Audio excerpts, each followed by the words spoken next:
الحمدللہ وکفا وسلام علی عبادہ الذین اصطفا اما بعد اعوذ باللہ من الشیطان الرجیم بسم اللہ الرحمن الرحیم قال اللہ تبارک و تعالی فی قرآن المجید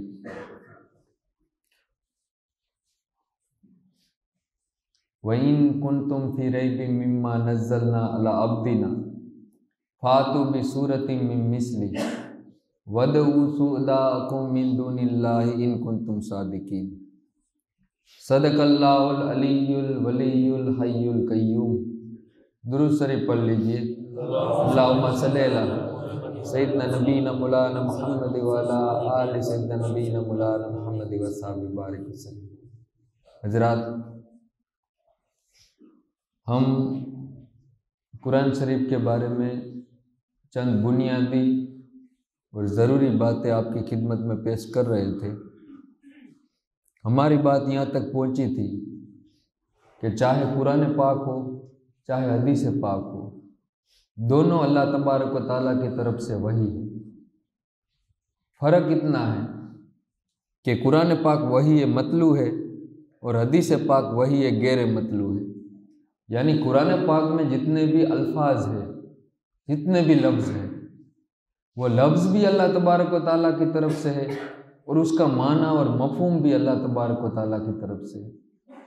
اور رہی بات حدیث پاک کی، تو حدیث پاک میں معنی اور مفہوم تو اللہ تبارک و تعالیٰ کی طرف سے ہے، لیکن حدیث پاک میں جو لفظ ہے، یہ لفظ حضور صلی اللہ تعالیٰ علیہ وسلم کے اپنے لفظ ہیں۔ یعنی حضور صلی اللہ تعالیٰ علیہ وسلم نے اپنی زبان مبارک سے اپنے طریقے سے جو بیان فرمایا وہ حدیث پاک ہے۔ تو فرق یہ ہوا قرآن میں اور حدیث میں کہ قرآن میں کیا ہے کہ لفظ بھی اللہ کی طرف سے ہے اور معنی اور مفہوم بھی اللہ کی طرف سے ہے، اور حدیث پاک میں کیا ہے کہ مفہوم اور معنی اللہ کی طرف سے ہے لیکن لفظ حضور صلی اللہ تعالیٰ علیہ وسلم۔ اس کو اگر مثال سے سمجھنا ہو تو جیسے آپ گونڈل گئے ہوئے اور گونڈل میں کسی آدمی نے کوئی پیغام بھیجا کہ آپ نکاح میں جا کر کے فلاں آدمی کو میرا یہ پیغام دے دینا کہ اتنی تاریخ کو میرے یہاں بیٹے کی شادی ہے یا بیٹی کی شادی ہے، میں اس کو دعوت دے رہا ہوں، تو میری دعوت وہاں پہنچا دینا۔ وہ کہے گا ٹھیک ہے پہنچا دوں گا۔ اب وہ بندہ جب نکاح آتا ہے تو نکاح آنے کے بعد جس آدمی کو پیغام پہنچانا ہوتا ہے تو اس آدمی کے پاس وہ جاتا ہے، اور جانے کے بعد پھر وہ یہ نہیں سوچتا کہ اس نے جس آدمی نے مجھے پیغام دیا تھا اس نے کون کون سے لفظ بولے تھے، وہ یہ نہیں سوچتا۔ وہ کیا سوچتا ہے کہ شادی کا پیغام دینا تھا تو وہ بندہ کیا ہے کہ شادی کا پیغام دے دیتا ہے لیکن اپنے لفظوں میں دیتا ہے۔ وہ یہ پابندی نہیں کرتا کہ جو لفظ اس آدمی نے بولے تھے جو گونڈل میں جس نے پیغام دیا وہی لفظ مجھے بھی بولنے ہیں، ایسی پابندی نہیں کرتا لفظوں کی، بلکہ وہ کیا کرتا ہے کہ معنی اور مفہوم تو وہی رہتا ہے۔ یعنی شادی کی دعوت ہوتی ہے لیکن وہ اپنے لفظوں میں بیان کرتا ہے۔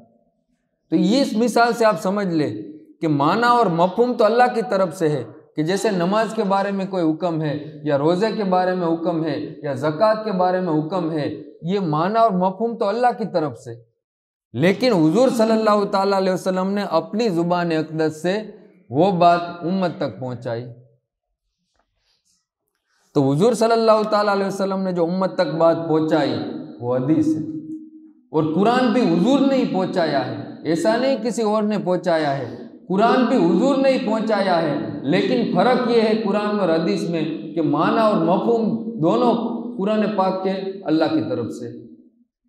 اب رہی بات یہ کہ جب معنی اور مفہوم اور لفظ دونوں چیزیں اللہ تبارک و تعالیٰ کی طرف سے ہیں تو کس طریقے سے وہ نازل ہوئی، تو میں نے وہ 7 چیزیں بیان کی تھی پچھلے جمعے میں۔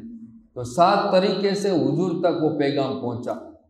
یا تو حضور کو خواب آ گیا، وہ بھی وہی ہوتی ہے، چاہے قرآن ہو چاہے حدیث ہو، یا جبرائیل علیہ السلام وہی لے کر کے آئے، یا جبرائیل علیہ السلام کسی صحابی کی شکل میں آئے۔ تو اسی طریقے سے اللہ کی وحی نبی تک پہنچتی۔ یہاں تک ہم نے بات کی تھی۔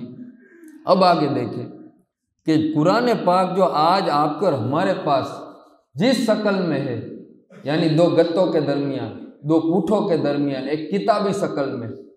تو حضور صلی اللہ تعالیٰ علیہ وسلم کے دور میں یہ کتابی شکل میں نہیں تھا۔ یہ قرآن پاک جس طریقے سے آج آپ کر ہمارے پاس موجود ہے، حضور صلی اللہ تعالیٰ علیہ وسلم کے دور میں اس طریقے سے نہیں تھا۔ اس کی وجہ کیا ہے؟ اس کی ایک وجہ تو یہ ہے کہ جس طریقے سے حضور صلی اللہ تعالیٰ علیہ وسلم سے پہلے جتنے بھی انبیاء کرام آئے، ان کو جو جو کتابیں دی گئی، اس میں مشہور 3 کتابیں ہیں۔ ایک تو توریت ہے، ایک زبور ہے اور ایک انجیل ہے۔ تو یہ 3 کتابیں مشہور ہیں، لیکن اس کے علاوہ بھی بعض صحیفے اتارے گئے اور کتابیں بھی اتاری گئی ہوگی۔ مشہور یہ 3 کتابیں۔ تو یہ جو تینوں کتابیں ہیں، چاہے انجیل ہو، چاہے توریت ہو، چاہے زبور ہو، یہ تینوں کتابیں اس طریقے سے نازل نہیں ہوئی جس طریقے سے قرآن نازل ہوا۔ فرق یہ ہے دونوں میں کہ یہ تینوں کتابیں ایک ساتھ جو نبی پر نازل ہوئی ہے، جیسے توریت موسیٰ علیہ السلام پر، زبور داؤد علیہ السلام پر، انجیل عیسیٰ علیہ السلام پر، ایک ساتھ ایک کتابی شکل میں ہی ان انبیاء کرام کو ایک کتاب دی گئی تھی، ایک ہی ساتھ پوری کتاب آ گئی۔ لیکن قرآن میں ایسا نہیں ہوا۔ قرآن میں ایسا نہیں ہوا کہ ایک ہی ساتھ حضور صلی اللہ تعالیٰ علیہ وسلم کے پاس جبرائیل علیہ السلام آئے اور ایک کتاب آپ کے ہاتھ میں دے دی۔ اس طریقے سے نہیں ہوا، بلکہ قرآن تھوڑا تھوڑا کر کے اترتا گیا۔ یوں سمجھو کہ 40 سال کی جب آپ کی عمر مبارکہ ہوئی حضور صلی اللہ تعالیٰ علیہ وسلم کی، اس وقت سے قرآن نازل ہونا شروع ہوا، اور حضور صلی اللہ تعالیٰ علیہ وسلم کی عمر مبارکہ 63 سال ہوئی تب آپ کا وصال ہوا۔ تو آپ کی عمر کے آخری حصے تک قرآن نازل ہوتا رہا، مطلب کہ 23 سال تک قرآن نازل ہوتا رہا۔ کبھی 1 آیت نازل ہوئی، کبھی 5 آیت نازل ہوئی، کبھی 10 آیت نازل ہوئی، کبھی 1 سورت نازل ہوئی۔ یوں کرتے کرتے پورا قرآن پاک 23 سال میں نازل ہوا ہے، تھوڑا تھوڑا کر کے۔ اب جب تھوڑا تھوڑا کر کے قرآن نازل ہوا ہے، پھر یہ کتابی شکل میں کس طریقے سے ہوتا؟ یہ تو ہوا ایسا کہ حضور صلی اللہ تعالیٰ علیہ وسلم کی جب آخری عمر مبارکہ تھی، اس وقت تک قرآن نازل ہوتا رہا۔ تو اگر پہلے ہی قرآن اگر دے دیا جاتا، چاہے چھوٹا سا ہی ہوتا، جو آج ہمارے ہاتھ میں اتنا نہیں ہوتا، چھوٹا سا ہی ہوتا، تو پھر بعد میں جو قرآن پاک کی آیتیں نازل ہوتی، پھر وہ کس کتاب میں لکھی جاتی؟ اسی لیے جو قرآن پاک کی جو آیتیں نازل ہوئی ہے، وہ کبھی 2 آیتیں، کبھی 5 آیتیں، کبھی کوئی 1 سورت، یوں کرتے کرتے 23 سال میں نازل ہوئی۔ اور پھر دوسرا یہ ہوا کہ جب کتابی شکل میں تو تھی ہی نہیں، اب ہوتا ایسا تھا کہ جب بھی حضور صلی اللہ تعالیٰ علیہ وسلم پر کوئی 1 آیت نازل ہوتی یا 5 آیت نازل ہوتی، تو صحابہ کرام کیا اتنے زیادہ پڑھے لکھے نہیں تھے۔ اللہ تبارک و تعالیٰ نے آپ کو حافظہ بہت قوی عطا فرمایا تھا، اتنا آپ کا یادداشت اور آپ کا حافظہ تھا کہ کوئی بندہ اس کا مقابلہ ہی نہیں کر سکتا۔ کیوں؟ کیونکہ صحابہ کرام کو حضور صلی اللہ تعالیٰ علیہ وسلم کی صحبت ملی ہے، آپ کا فیض ملا ہے۔ جب صحابہ کرام کو حضور صلی اللہ تعالیٰ علیہ وسلم کی صحبت ملی ہے، تو اس صحبت کے فیض کی وجہ سے صحابہ کرام کا اتنا قوی حافظہ تھا کہ آپ کچھ باتیں بھولتے نہیں تھے۔ اب زیادہ تر صحابہ کرام ایسے تھے جو پڑھنا لکھنا نہیں جانتے تھے، اور آپ کو پتہ ہے کہ خود حضور صلی اللہ تعالیٰ علیہ وسلم کے بارے میں قرآن پاک میں لفظ آیا ہے امی، اور امی لفظ عربی میں ان پڑھ آدمی کو کہتے ہیں، جو پڑھا لکھا ہوا نہیں ہوتا۔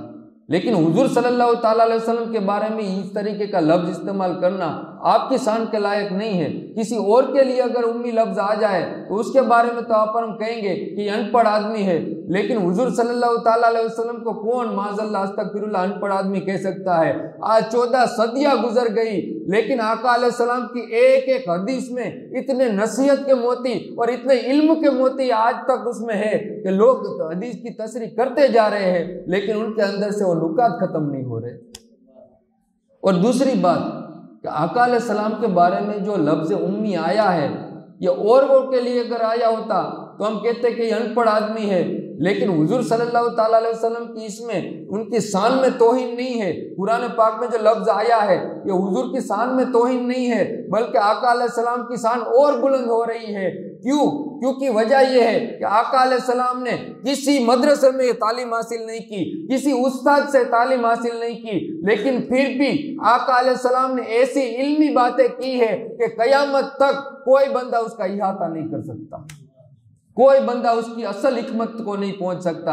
آقا علیہ السلام جب کسی کے پاس نہیں پڑھے، کسی استاد کے پاس، کسی مدرسے کے پاس، اور اسی طرح کسی کتاب پڑھ کر کے آپ نے بیان نہیں کیا، بلکہ آقا علیہ السلام نے جو جو بیان کیا وہ اللہ کی طرف سے وہی ہے، اور کل قیامت تک کوئی بندہ اس کو پوری طریقے سے سمجھ بھی نہیں سکتا۔ جس طریقے سے دور آگے بڑھتا جا رہا ہے اسی طریقے سے لوگ قرآن حدیث کی باتیں اور سمجھ میں آ رہی ہیں۔ آج دیکھیں بہت سی سائنٹیفک باتیں ایسی ہیں کہ جو صحابہ کرام کے دور میں اور بعد کے آنے والے لوگوں کو وہ باتیں پتہ نہیں تھی، لیکن آج جب سائنس اور ٹیکنالوجی نے اتنی ترقی کر لی تب آپ کو اور ہمیں کچھ اور علم میں اضافہ ہوا کہ قرآن پاک کی اس آیت کا مطلب تو یہ ہے۔ اس ٹائم پہ اتنا جو مفسرین تھے جو قرآن پاک کی جو تفسیر کرتے ان کو یہ باتیں پتہ نہیں ہوتی۔ تو اسی طریقے سے قیامت تک قرآن کی باتیں اور حدیث پاک کی باتیں وہ اور زیادہ کھلتی رہے گی، اور ان میں علم کے سمندر کھلتے رہیں گے، بندہ کبھی اس سے سیر نہیں ہو سکتا۔ تو بات یہ کرنی ہے کہ حضور صلی اللہ تعالیٰ علیہ وسلم کے لیے جو لفظ امی قرآن پاک میں آیا ہے اس کا مطلب ان پڑھ نہیں ہے، بلکہ اس کا مطلب یہ ہے کہ آقا علیہ السلام نے کسی مدرسے میں نہیں پڑھا، کسی استاد سے نہیں پڑھا، بلکہ آقا علیہ السلام کو جو بھی علم عطا کیا ہے وہ ڈائریکٹ اللہ تبارک و تعالیٰ نے عطا کیا ہے۔ تو اب بات یہ ہے کہ جب آقا علیہ السلام اور آپ کے صحابہ، اور زیادہ تر صحابہ کرام ایسے تھے جو لکھنا نہیں جانتے تھے اور کتابیں پڑھنا نہیں جانتے تھے، کیونکہ عربوں میں لکھنا پڑھنے کا رواج اتنا نہیں تھا، بہت سے کم صحابہ کرام تھے جو لکھنا پڑھنا جانتے تھے۔ تو پھر آقا علیہ السلام نے کیا کیا کہ جیسے ہی کوئی آیت نازل ہوتی تو جتنے صحابہ کرام لکھنا پڑھنا جانتے تھے، جیسے حضرت زید بن ثابت، اسی طرح حضرت امیر معاویہ رضی اللہ تعالیٰ عنہ، اور بھی صحابہ کرام کے نام آتے ہیں کہ جو لکھنا پڑھنا جانتے تھے، تو آقا علیہ السلام ان کو بلاتے اور بلا کر کے ان کو کہتے کہ یہ آیت مجھ پر نازل ہوئی ہے، تم اس آیت کو فلاں جگہ رکھ دو۔ اب ہوتا ایسا تھا کہ جو آج قرآن پاک کی ترتیب ہے، جیسے پہلے سورہ فاتحہ ہے، پھر سورہ بقرہ ہے، پھر سورہ آل عمران ہے، تو اس ترتیب سے نازل نہیں ہوئی، بلکہ کبھی ایسا ہوتا تھا کہ 30ویں پارے کی کوئی آیت نازل ہو گئی، کبھی 24ویں پارے کی، کبھی پہلے پارے کی۔ تو حضور صلی اللہ تعالیٰ علیہ وسلم نے خود صحابہ کرام کو کہا کہ اس آیت کو اس جگہ پہ رکھو، اور پھر دوسرا یہ ہوتا کہ صحابہ کرام لکھ لیتے، اور دوسرا یہ ہوتا کہ صحابہ کرام حضور کی بارگاہ میں رات دن بیٹھا کرتے اور آقا علیہ السلام سے سن کر کے وہ قرآن پاک کی آیتیں آپ یاد کر لیتے۔ اور بہت سے صحابہ کرام ایسے تھے، بہت سے، جس میں خلفائے راشدین بھی ہے، جیسے سیدنا ابو بکر صدیق، مولا کائنات مولا علی، سیدنا فاروق اعظم، عثمان غنی، عبداللہ ابن مسعود، معاذ ابن جبل، ابی ابن کعب، حضرت سالم، یہ سارے صحابہ کرام ایسے ہیں جن کو پورا قرآن پاک لفظی یاد تھا، زبانی یاد تھا۔ تو صحابہ کرام میں دو طریقے اب ہو گئے۔ بڑا طبقہ ایسا تھا صحابہ کرام کا جو یاد کر لیتا تھا، وہ لکھنا پڑھنا نہیں جانتے تھے، اور دوسرے صحابہ کرام چند ایسے تھے جو لکھنا پڑھنا جانتے تھے، وہ یاد بھی کر لیتے تھے اور لکھ بھی لیتے تھے۔ اب لکھتے کس طریقے سے تھے؟ اس دور میں آج جس طریقے سے آپ کے ہمارے پاس کاغذ ہے وہ کاغذ نہیں تھے، تو کیا کرتے تھے؟ وہ یا تو کپڑوں پر لکھ لیتے تھے یا کسی پتھر پر لکھ لیتے تھے، کسی پتھر پر 2 آیتیں لکھ لی، 3 آیتیں لکھ لی، کسی کپڑے پر لکھ لی۔ اسی طرح جو کھجور کی ساکھ وغیرہ ہوتی اس کو بالکل صاف کر کے اس پر قرآن پاک کی آیتیں لکھ لیتے اور اس کو سنبھال کر کے رکھ لیتے۔ تو بہت سے صحابہ کرام نے قرآن پاک کی آیتیں لکھی، لیکن کسی نے 5 آیتیں لکھی، کسی نے 50 آیتیں لکھی، کسی نے 3 آیتیں لکھی۔ یوں پورا قرآن ایک ہی جگہ محفوظ ہو اس طریقے سے نہیں تھا، بلکہ کسی نے 4 آیتیں لکھی، کسی نے 5 لکھی، کسی نے 50 لکھی، اس طریقے سے تھا۔ اور جو قرآن پاک کے حافظ وغیرہ تھے جو صحابہ کرام میں، انہوں نے پورا قرآن زبانی یاد کیا تھا۔ اسی لیے حدیث پاک میں آتا ہے، بخاری شریف کی حدیث ہے کہ حضور صلی اللہ تعالیٰ علیہ وسلم نے فرمایا کہ قرآن پاک 4 آدمیوں سے سیکھو۔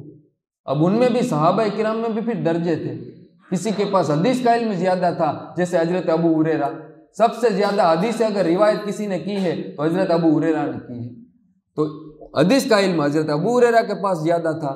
تو قرآن کا حکم اور قرآن کا علم جو سب سے زیادہ جس کے پاس تھا، ان کے بارے میں حضور صلی اللہ تعالیٰ علیہ وسلم نے فرمایا کہ 4 آدمیوں سے قرآن سیکھو۔ اس میں سے پہلے آدمی کون تھے؟ حضرت عبداللہ ابن مسعود، یہ بڑے پائے کے صحابی گزرے ہیں اور علم میں آپ کو بہت اونچا مقام ملا ہے۔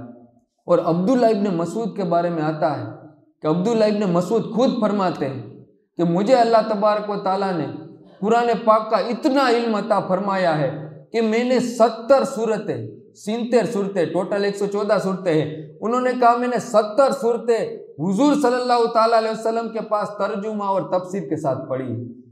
اب یہ ترجمہ میں اپنی طرف سے ایڈ کر رہا ہوں، ورنہ صحابہ کرام تو خوب عربی جانتے تھے، خود کی عربی زبان تھی، لیکن تفسیر کے ساتھ جس نے 70 صورتیں حضور صلی اللہ تعالیٰ علیہ وسلم کے ساتھ پڑھی ہو، اب آپ سوچیں کہ اس آدمی کے علم کا کیا حال ہوگا۔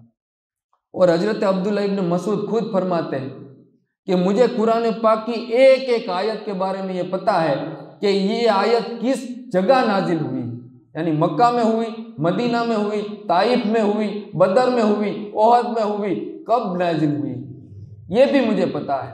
اور عبداللہ ابن مسعود فرماتے کہ مجھے ایک ایک آیت کے بارے میں، پورے قرآن میں ایک ایک آیت کے بارے میں یہ بھی پتہ ہے کہ یہ آیت کس آدمی کے بارے میں نازل ہوئی، منافق کے بارے میں ہوئی ہے یا مومنین کے بارے میں ہوئی ہے یا یہودیوں کے بارے میں ہوئی ہے یا عیسائی کے بارے میں ہوئی ہے، پورے قرآن کی ایک ایک آیت کے بارے میں مجھے پتہ ہے کہ یہ آیت کس کے لیے نازل ہوئی۔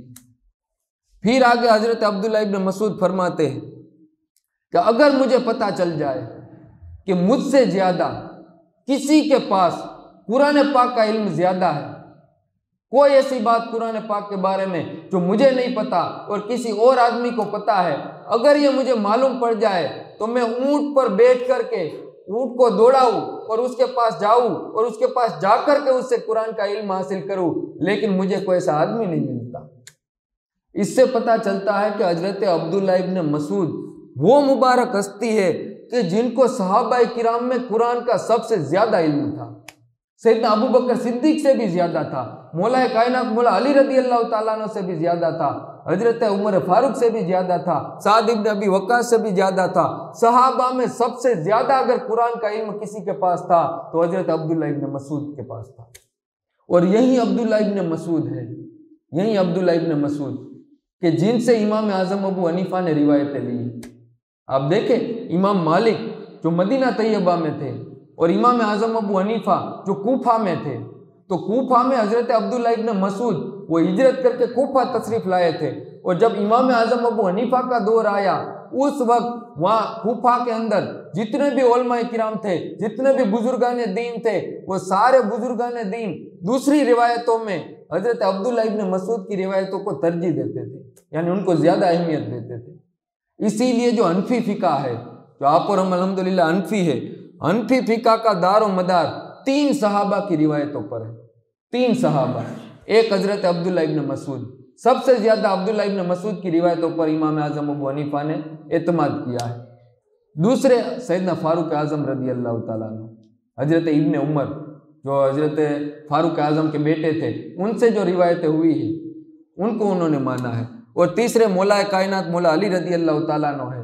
یہ 3 صحابہ کی روایتوں میں سے یہ جو حنفی فقہ ہے، جس میں نماز کے بارے میں، روزے کے بارے میں، زکوٰۃ کے بارے میں جو بھی مسائل امام اعظم ابو حنیفہ نے بیان کیے ہیں، یہ 3 صحابہ کی روایتوں میں سے بیان ہوئے، ان میں بھی زیادہ تر عبداللہ ابن مسعود رضی اللہ تعالیٰ عنہ۔ دوسری بات، ایک تو حضرت عبداللہ ابن مسعود کا حضور نے فرمایا، دوسرا حضرت معاذ ابن جبل، آپ بھی بڑے پائے کے بزرگ گزرے صحابہ کرام میں جن کے پاس قرآن پاک کا بہت علم تھا، اور تیسرے تھے حضرت سالم، اور چوتھے تھے حضرت ابی ابن کعب۔ یہ 4 صحابہ کرام تھے جن کے بارے میں خود حضور نے فرمایا تھا دوسرے صحابہ سے کہ اگر تمہیں قرآن کا علم اگر حاصل کرنا ہے تو ان 4 سے حاصل کرنا۔ اس سے پتہ چلا کہ صحابہ کرام بھی حضور صلی اللہ تعالیٰ علیہ وسلم سے قرآن پاک کا علم سیکھتے تھے، قرآن بھی یاد کرتے تھے، اور قرآن میں کون سی آیت کس وجہ سے نازل ہوئی ہے اور کون سی آیت میں کون سے مسائل ثابت ہو رہے ہیں، کون سی آیت سے کون سا عقیدہ ثابت ہو رہا ہے، یہ سارا قرآن کا علم صحابہ کرام حضور صلی اللہ تعالیٰ علیہ وسلم سے سیکھتے تھے۔ اب جب حضور صلی اللہ تعالیٰ علیہ وسلم کا وصال ہوا، اس وصال تک قرآن پاک جو آج آپ کے اور ہمارے پاس جس طریقے سے موجود ہے اس طریقے سے موجود نہیں تھا۔ پھر آگے جا کر کے وہ جمع ہوا۔ اب کس طریقے سے جمع ہوا انشاءاللہ تعالیٰ اگلے جمعے بیان کریں گے۔ اللہ تبارک و تعالیٰ کی بارگاہ میں دعا ہے کہ اللہ تبارک و تعالیٰ ہمارے بولنے میں اور آپ کے سننے میں جو بھی غلطی ہوئی اپنے کرم سے معاف عطا فرمائے۔ اللہ تبارک و تعالیٰ ہمیں قرآن پاک کا علم عطا فرمائے۔ اللہ تبارک و تعالیٰ ہمیں بھلائیوں کی توفیق عطا فرمائے۔ وما علینا الا البلاغ برحمتک یا ارحم الراحمین۔